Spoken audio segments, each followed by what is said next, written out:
Hello everyone. आज हम इस वीडियो में बात करेंगे एनसीईआरटी जो साइंस सीरीज है उसका चैप्टर नंबर 6, जिसमें हम बात करने वाले हैं उत्तक।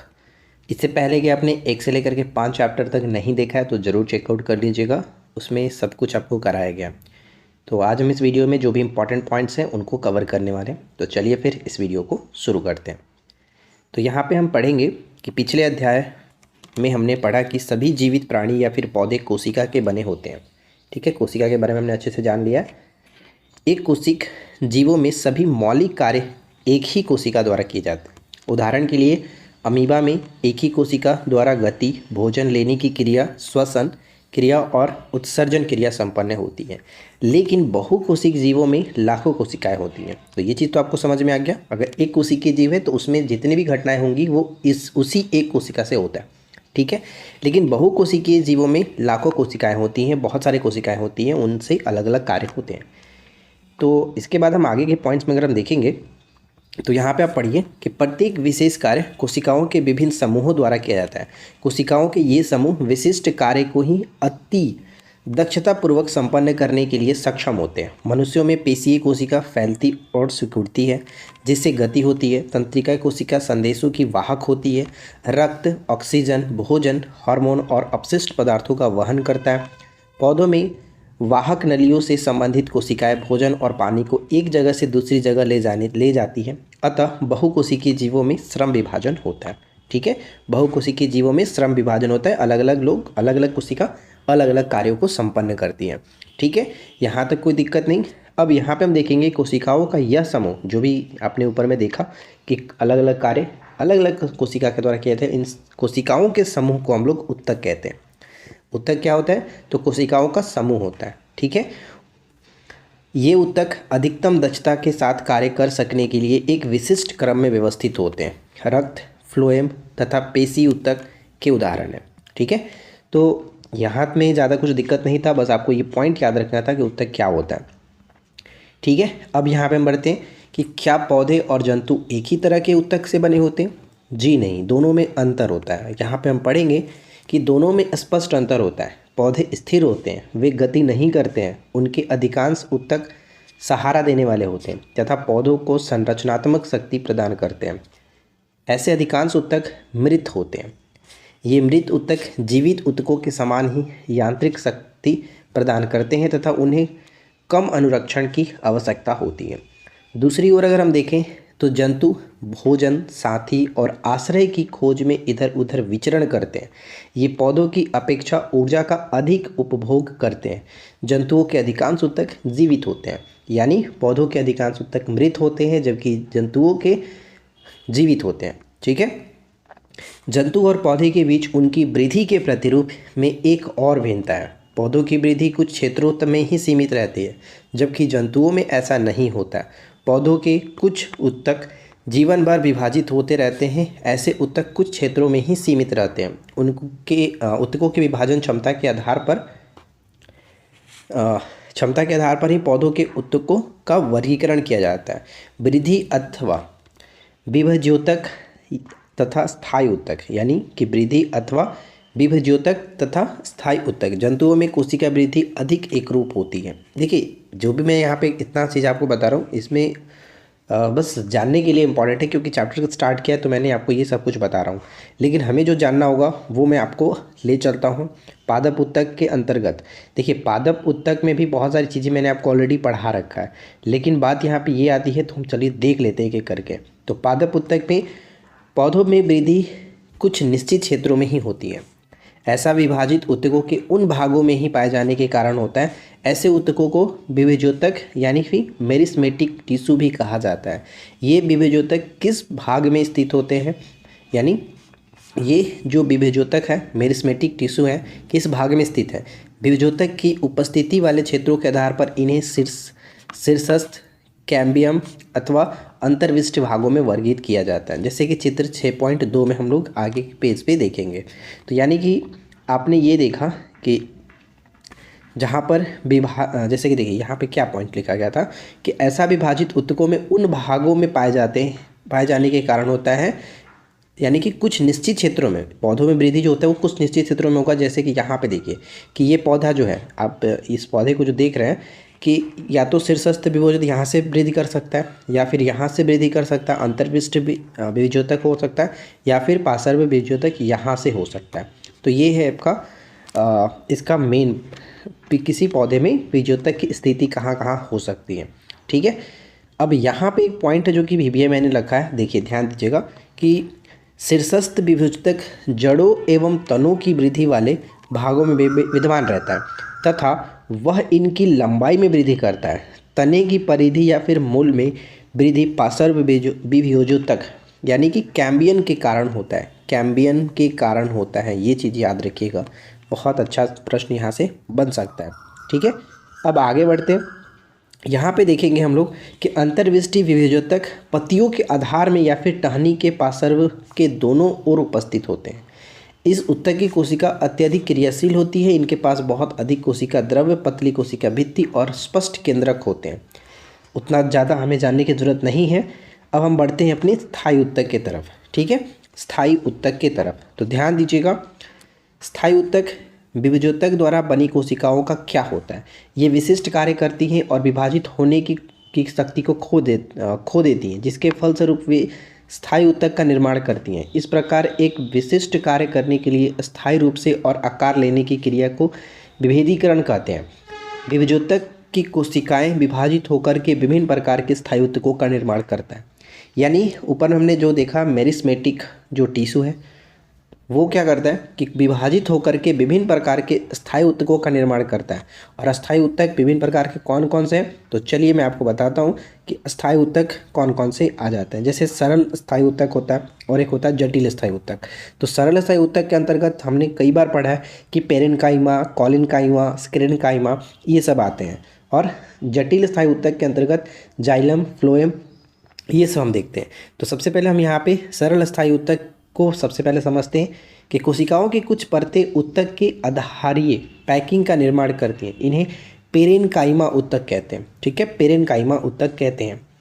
और जो कि स्थायी उत्तक का एक प्रकार है। यह पतली कोशिका भित्ति वाली सरल कोशिकाओं का बना होता है। ये कोशिकाएं जो कि जीवित हैं, ये प्रायः बंधन मुक्त होती हैं। तो इस प्रकार के उत्तक की कोशिकाओं के मध्य काफ़ी रिक्त स्थान पाया जाता है।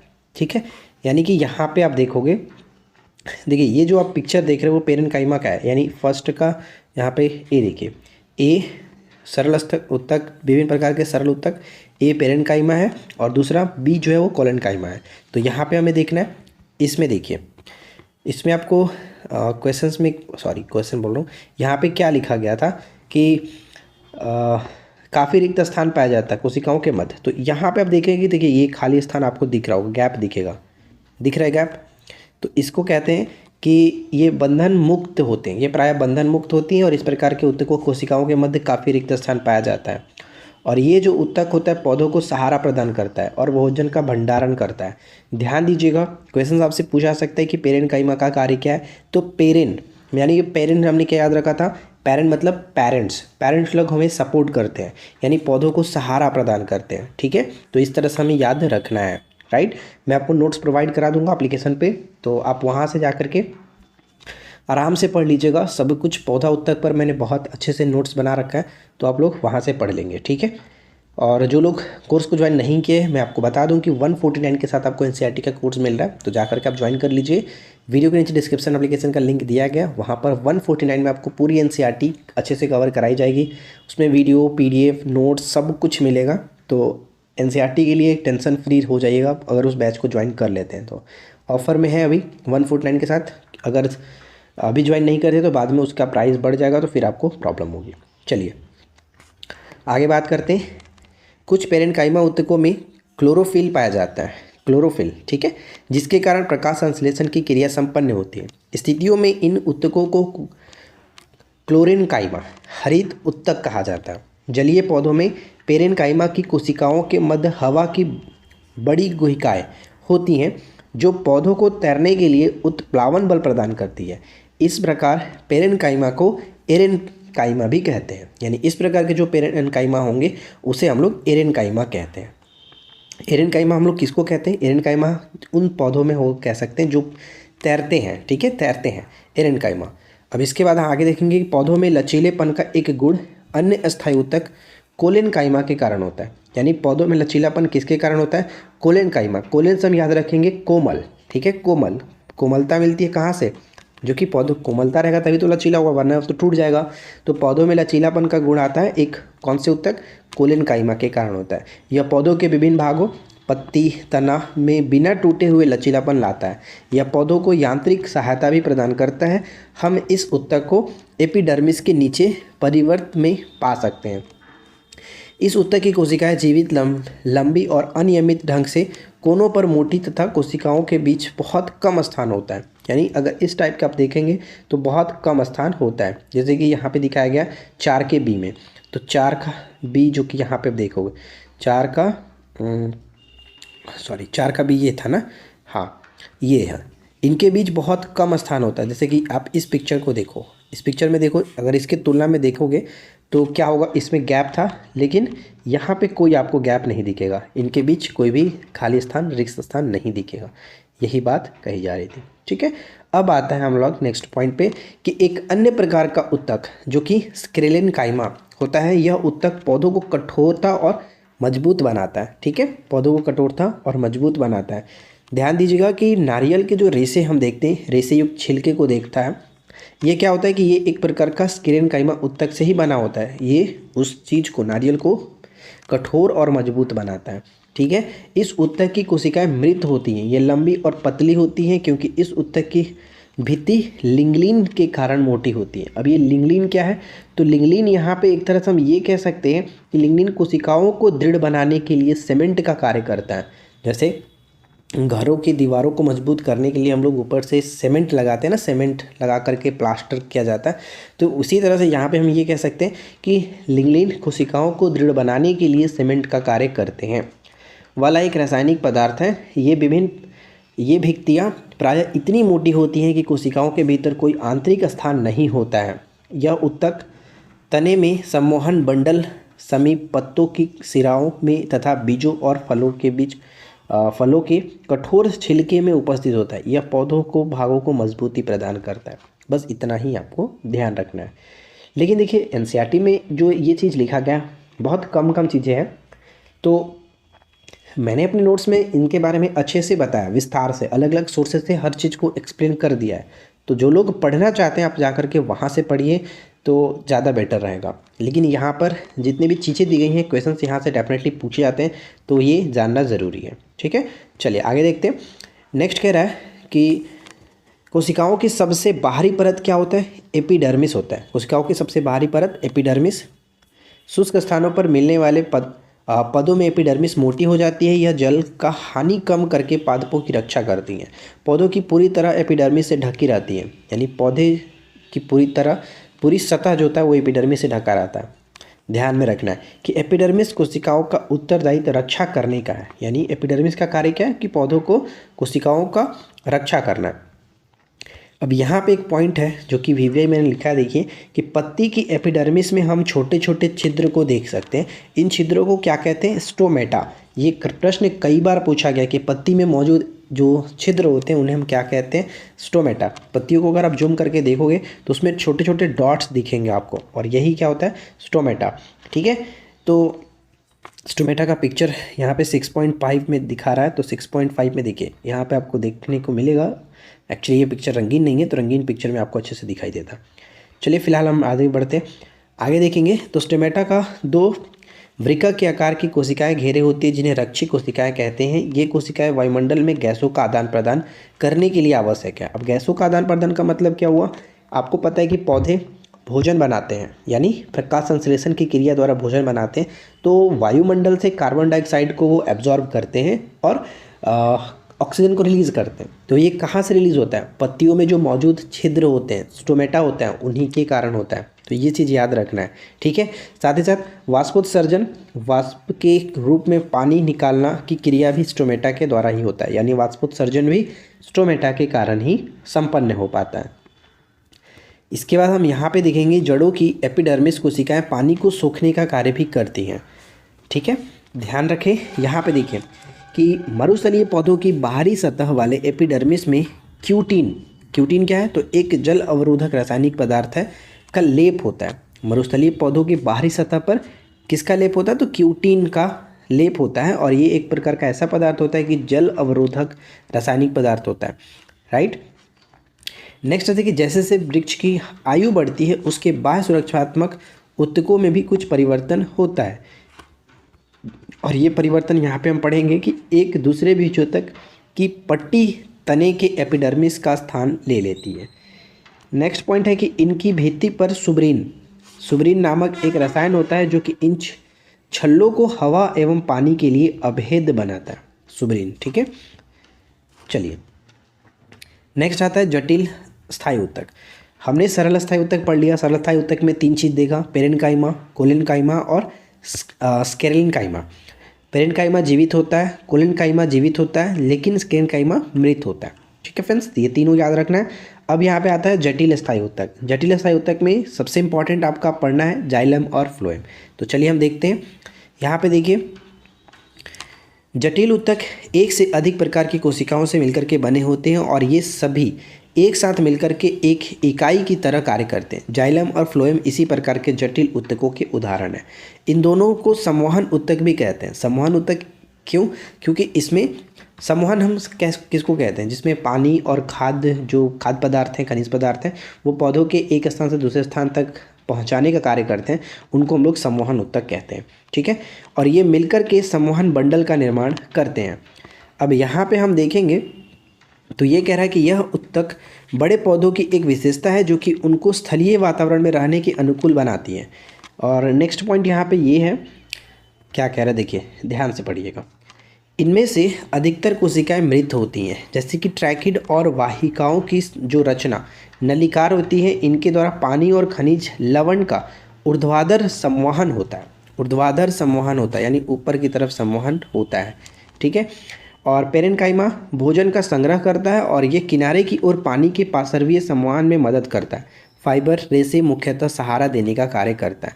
फ्लोएम जो होता है वो 4 प्रकार के अवयवों, यानी यहाँ पे एक जो पॉइंट है बहुत बार पूछा गया क्वेश्चन, देखिए चालनी नलिका किसका भाग है? पूछा जाता है कि चालनी नलिका किसका भाग है, तो ये फ्लोएम का भाग है। किसका? फ्लोएम का भाग है। यानी फ्लोएम के 4 अवयव होते हैं, भाग होते हैं, उनमें से एक चालनी नलिका होती है। यहाँ पे आप देख लेंगे, ठीक है। ज़्यादा इसमें कुछ नहीं है, जैसे कि चालनी नलिका छिद्रित भित्ति वाला तथा नलिकार कोशिकाएं होती हैं। फ्लोएम जाइलम असमान पदार्थों को कोशिकाओं के दोनों दिशाओं में गति करा सकते हैं। ध्यान समझिए, जैसे कि जो जाइलम है वो क्या करता है? जाइलम का कार्य सिर्फ एक दिशा में वो कर सकता है, एक ही दिशा में, ऊर्ध्वाधर दिशा में। लेकिन जो फ्लोएम है वो जाइलम के असमान पदार्थों की कोशिकाओं में दोनों दिशाओं में गति करता है, यानी कि ऊपर और नीचे दोनों दिशाओं में वो गति कर सकता है, ठीक है फ्रेंड्स। ये पॉइंट आपको याद रखना है, यही चीज़ यहाँ पे समझना था। फ्लोएम कोशिकाएं जीवित कोशिकाएं होती हैं, ये चीज़ याद रखेंगे। जैसे यहाँ पे देखिए क्लियर किया गया है, दोनों को देखोगे रंगीन पिक्चर में आपको अच्छे समझ में आएगा। फिलहाल आप यहाँ पे सिर्फ ये देखो कि फ्लोएम जो होता है वो दोनों दिशाओं में गति करता है, जबकि जाइलम सिर्फ ऊर्ध्वाधर दिशा में गति कर सकता है। और नेक्स्ट इधर हम बढ़ेंगे तो जंतु ऊतक आता है। जंतु ऊतक पर नज़र डाल लेते हैं थोड़ा सा, कि जब हम सांस लेते हैं तब हम अपनी छाती की गति को महसूस कर सकते हैं। शरीर के ये अंग कैसे गति करते हैं इसके लिए हमारे पास कुछ विभिन्न कोशिकाएं होती हैं जिन्हें हम लोग पेशीय कोशिका कहते हैं, यानी जिससे हम गति करते हैं उनको हम लोग पेशीय कोशिका के रूप में काउंट करेंगे।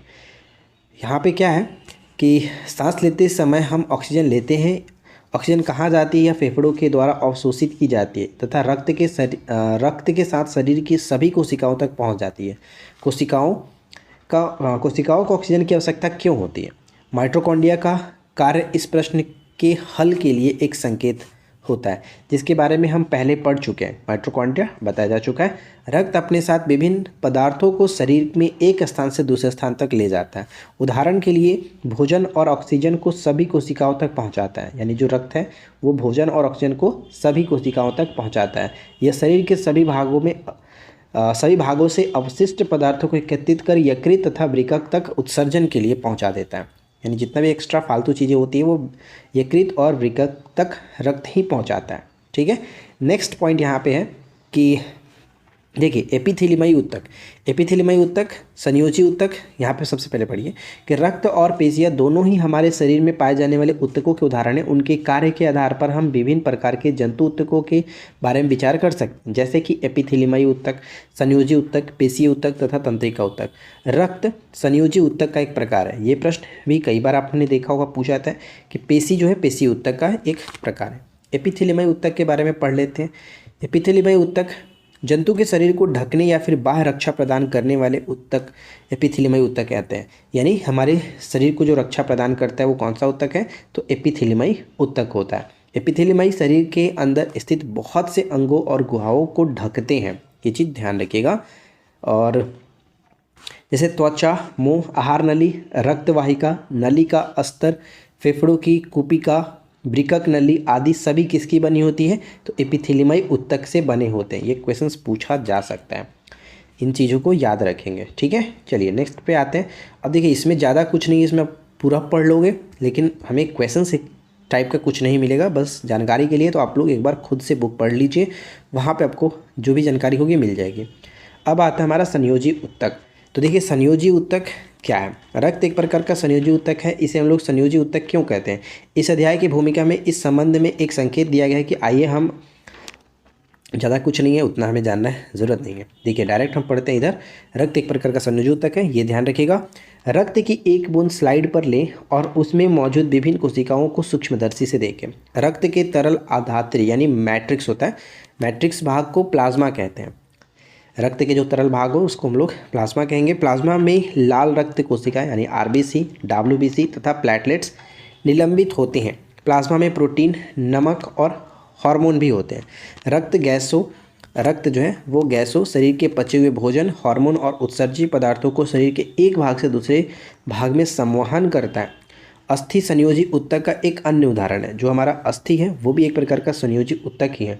यह पंजर का निर्माण करते हैं, यानी जो हमारा शरीर का पंजर है वो उसका निर्माण करता है ये अस्थि, ठीक है। चलिए इसके बाद नेक्स्ट यहाँ पे पॉइंट आप पढ़ेंगे। 2-3 प्रश्न यहाँ से बनते हैं, जैसे कि यह मांसपेशियों को सहारा देती हैं और शरीर के मुख्य अंगों को सहारा देती हैं। यह ऊतक मजबूत और कठोर होते हैं। अस्थि कार्य के लिए इन गुणों का उपयोग है।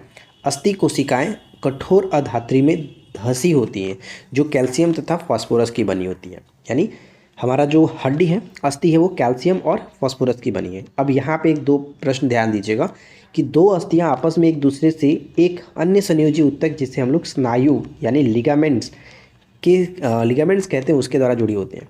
क्वेश्चन हमेशा पूछा जाता है कि 2 अस्थियों का आपस में जोड़ क्या कहलाता है। 2 अस्थि को आपस में जोड़े को क्या कहते हैं, लिगामेंट्स या फिर स्नायु कहते हैं। और स्नायु भी एक प्रकार का संयोजी ऊतक ही है, ठीक है, ध्यान रखिएगा। ऊतक बहुत लचीला एवं मजबूत होता है, यानी लिगामेंट जो होता है वो बहुत लचीला और मजबूत भी होता है। स्नायु में बहुत कम अधात्री होता है, यानी मैट्रिक्स होता है। एक अन्य प्रकार का संयोजी ऊतक कांड्रा, ठीक है, जिसको हम लोग टेंडन कहते हैं।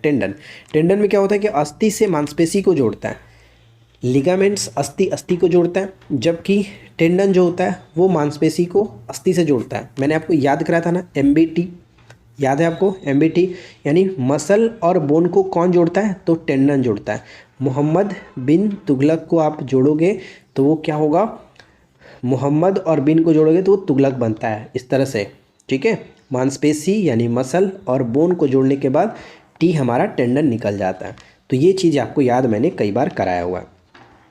देखिए यहाँ पे कि कांड्रा जो है यानी टेंडन जो है मजबूत तथा सीमित लचीलेपन वाला रेशेदार ऊतक होता है, ठीक है। लिगामेंट्स के तुलना में तो ये थोड़ा सा कम लचीलापन होता है, ठीक है। चलिए आगे बढ़ते हैं। अब इसमें देखिए 2 पॉइंट्स और हैं, जैसे कि एरियोलर संयोजी ऊतक त्वचा और मांसपेशियों के बीच रक्त नलिका के चारों ओर तथा नसों और अस्थि मज्जा में पाया जाता है। यह अंगों के भीतर की खाली जगह को भरता है, आंतरिक अंगों को सहारा प्रदान करता है और ऊतकों की मरम्मत में सहायता करता है। कौन सा ऊतक, तो एलियोलर संयोजी ऊतक ऊतकों की मरम्मत में सहायता करता है। वसा का संग्रह करने वाला वसामय ऊतक त्वचा के नीचे आंतरिक अंगों में पाया जाता है। तो ये भी एक पॉइंट है, मैंने जो भी पढ़ करके इंपॉर्टेंट पॉइंट लगे उसको हाईलाइट मैंने कर रखा है। अब आता है पेशीय ऊतक। पेशीय ऊतक क्या है? तो पेशीय ऊतक लंबी कोशिकाओं का बना होता है जिसे हम लोग पेशीय रेशा भी कहा जाता है। यह हमारे शरीर के गति के लिए उत्तरदायी होता है। पेशियों में एक विशेष प्रकार के प्रोटीन होता है जिसे सिकुड़ने वाला प्रोटीन कहते हैं, जिसके संकुचन एवं प्रसार के कारण गति होती है। ठीक है, तो इसमें बहुत सारी चीज़ें दी गई हैं कि हम लोग गति कैसे करते हैं। जैसे कि अब हम सांस ले रहे हैं तो फिर वहाँ पर चलते हैं, हाथ पैर अपना हिला रहे हैं, तो वो सभी के सभी पेशियों में गति होती है, उसके कारण होता है। तो वही चीज़ यहाँ पे मेंशन किया गया था, ज़्यादा कुछ नहीं है। अब यहाँ पे आता है तंत्रिका ऊतक। तो तंत्रिका ऊतक में देखिए क्या पॉइंट इंपॉर्टेंट है कि मस्तिष्क, मेरुरज्जु तथा तंत्रिका सभी तंत्रिका ऊतक की बनी होती है। तंत्रिका ऊतक की कोशिकाओं को तंत्रिका कोशिका या फिर न्यूरॉन कहा जाता है। ये पॉइंट याद रखना है। न्यूरॉन में कोशिकाएं केंद्रक तथा कोशिका द्रव्य साइटोप्लाज्म होते हैं। इससे लंबे पतले बालों जैसी रेसाएँ निकलती हैं। और हमारे शरीर की सबसे लंबी कोशिका भी यही होता है, तंत्रिका कोशिका। इसको भी याद रखिएगा, देखिए कितना बड़ा है। और तंत्रिका कोशिका की जो इकाई होती है न्यूरॉन होता है। न्यूरॉन तंत्रिका ऊतक की इकाई मानी जाती है न्यूरॉन। ये दो प्रश्न हमेशा पूछा जाता है। और यह संयोजन उत्तेजना के अनुसार जंतुओं को तेज गति प्रदान करता है। तो बस इस चैप्टर में इतनी सारी चीज़ें थी जो कि आपको जानने चाहिए थे। तो एक बार चलो हम क्विक रिविजन्स कर लेते हैं। ऊतक कोशिकाओं का समूह होता है जिसमें कोशिकाओं की संरचना तथा एक कार्य एक समान होते हैं। पौधों के ऊतक, पादप ऊतक दो प्रकार के होते हैं, एक तो विभाज्योतक ऊतक और एक होता है स्थायी ऊतक। विभाज्योतक ऊतक यानी मेरिस्मेटिक ऊतक एक विभाज्य ऊतक है जो कि विभाजन होने के बाद इसमें तीन प्रकार के मतलब मिलते हैं हम लोग, जैसे दो भागों में टूटता है, सरल और जटिल में। तो देखिए यह पौधों के वृद्धि वाले क्षेत्रों में पाए जाते हैं। स्थायी ऊतक विभाज्योतक ऊतक से बने होते हैं जो कि एक विभाजित होने की क्षमता को खो देते हैं। इनको सरल तथा जटिल ऊतकों में वर्गीकृत किया जाता है। पेरेन्काइमा, कोलेन्काइमा, स्केलेन्काइमा ऊतक सरल ऊतकों के तीन प्रकार हैं। जाइलम और फ्लोएम जटिल ऊतकों के प्रकार हैं। एपिथेलियमयी, पेशीय, संयोजी तथा तंत्रिका ऊतक जंतु ऊतक होते हैं। तो ये सब याद रखना है। और इसके बाद नेक्स्ट पॉइंट पे आता है हमारा, यहाँ पे देखिए कि हमारे शरीर में विद्यमान संयोजी ऊतक के विभिन्न प्रकार हैं, जैसे एरियोलर ऊतक, एडिपोज, वसामय ऊतक को एडिपोज कहा जाता है, ऊतक, अस्थि, कांड्रा, स्नायु, उपास्थि तथा रक्त सबसे इंपॉर्टेंट है। रक्त हमारा शरीर में सबसे ज़्यादा पूछा जाता है कि कौन सा निम्नलिखित में से कौन संयोजी ऊतक के प्रकार है, तो रक्त। ठीक है, और उपास्थि आपको पता होगा। उपास्थि जो मैं आपको बता दूं कि जो शार्क मछली होती है उसमें हड्डी नहीं होता है, पूरा शरीर उनका उपास्थि का ही बना होता है। ठीक है, उपास्थि का ही बना होता है, इसको याद रहेगा। मतलब कि ये हड्डी से मजबूत ज़्यादा, कहने का तात्पर्य ये हुआ कि ये लचीला होता है। हड्डी तो पूरा एकदम वो ठोस टाइप का हो गया ना, लेकिन उपास्थि जैसे कि हमारा, आप ये समझो कि हमारा नाक जो है, नाक क्या है, लगता है कि आपका हड्डी है लेकिन वो एक प्रकार का उपास्थि है। ठीक है, उपास्थि है। इसी तरह के शार्क का शरीर भी होता है। पेशीय ऊतक के तीन प्रकार होते हैं, रेखित, अरेखित और कार्डिक। ठीक है, तंत्रिका ऊतक न्यूरॉन का बना होता है जो संवेदना को प्राप्त और संचालित करता है। तो इस चैप्टर से इतने ही सारे चीज़ें हमें जानने थे, मैंने आपको करा दिए, और इसका MCQ भी हम आपको करा देंगे।